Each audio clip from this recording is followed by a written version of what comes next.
Hey world, Jane and Nicole, modern day Hayoka here. Unseen view. Today we're going to do step 2 of seeking one's divine artistry.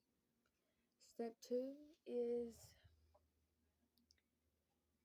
understanding the pain and how it affects you, how it's changed you, and how it can teach you.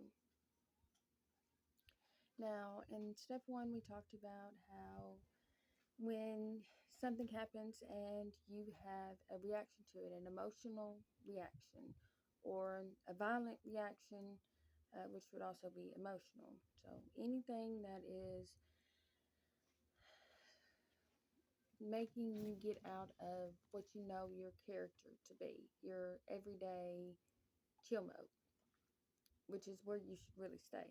When one is enlightened and reaches true inner peace or true inner happiness, nothing that happens can affect that happiness. You may have a moment to where you must feel, accept, understand, and release an emotion that occurs due to another's actions, but you will quickly return back to that joy, that happiness, the inner peace. Now, I'm going to use an example of my own. Um, I may come up with a couple different ones, but I'm going to start with anytime that I am in a crowd or in a room where there's more than one person that I'm trying to carry on a conversation with, say just two other people.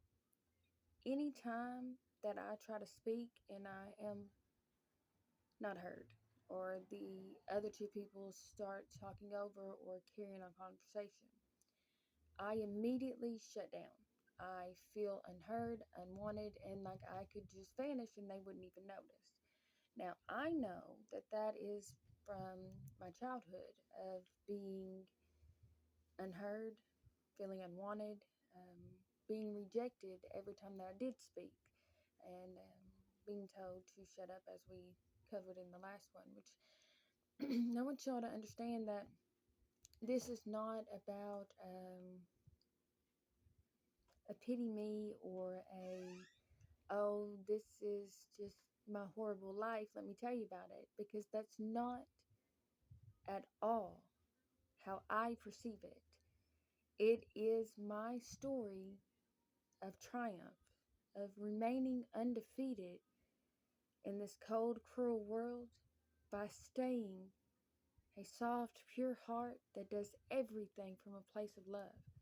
That even those that have used and abused, I seek to understand and to help them heal what they don't understand themselves. So when that happens and I am overtalked, well, now, of course, thank goodness that I don't have the same reaction I used to. Now I simply let them carry on with the conversation that they are caught up in. And when the time comes, I will have my turn to speak. Now, I know that if what I was saying wasn't heard, it was either valuable or invaluable to the perception of those involved.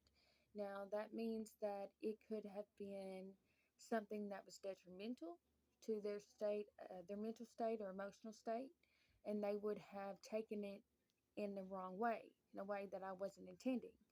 Or it could have been something that would spark them and help them awaken a little bit, because the deceiver or manipulator, some call it Satan, I know it to be simpler than that. It's manipulation energy. It's the energy that the Newton law. Anything that can and will go wrong will, only if you allow it, because it's gonna try. And if you can catch it dead in its tracks, like when I start to feel unheard or unwanted or rejected because I'm not being heard, I simply stop and listen to what is being discussed in front of me, because that means that I am meant to hear what they say. And maybe what I was going to say, I will have even more to add to it, or I will have an even broader perspective to speak from when they are finished with their conversation. um, okay, we'll try another one. When you are riding with your significant other and you go to speak and they turn up the radio, you automatically feel unheard and like whatever you had to say was irrelevant or invaluable.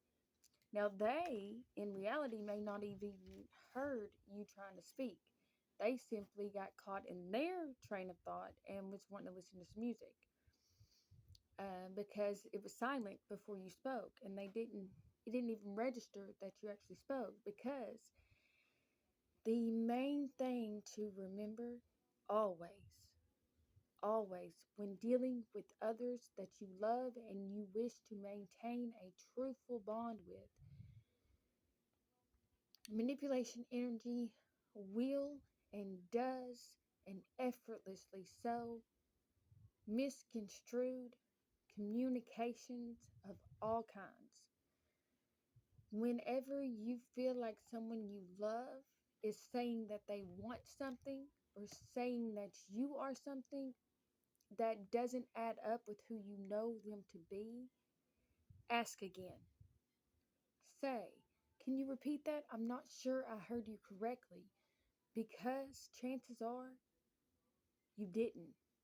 And that is because the energy had been manipulated before it got to you to receive, to conceive an understanding of what had occurred. It happens a lot, and people call it a miscommunication, or it can even end relationships because there was no revisit to revise what had occurred, because you just took it at face value and let it stand, instead of having enough love and understanding and patience and kindness to go back and say, hey, can you say that again? Or this is what I actually heard. Is this what you were intending for me to hear? And I have done it several times, and I normally get crazy looks when I first do it.